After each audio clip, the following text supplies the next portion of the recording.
Welcome back, people. Yeah, I got my hands on a scooter.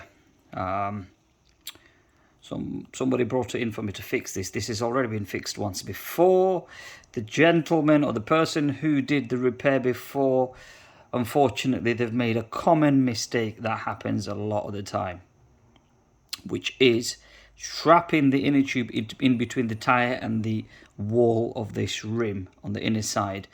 And over time, what it's done is it's split the inner tube. So I fixed it, that's no problem.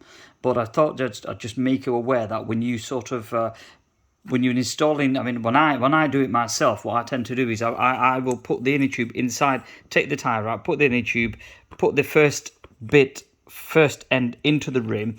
So you're left out with this bit out, and then massage the inner tube in, put a bit of pressure so that the whole inner tube is seated properly on the inside, and then sort of work my way in to try and fit the tyre back into the rim properly.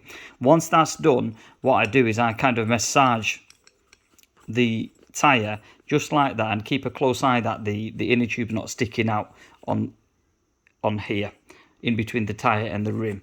And once I'm satisfied, I would then put more pressure in and just inflate the tyre back and put everything back together and hope for the best. But yeah, just be wary of that. It's a common issue that I've come across with. So yeah, that's all really. Just all the best, and yeah, look after yourself and take care. Bye for now. Peace.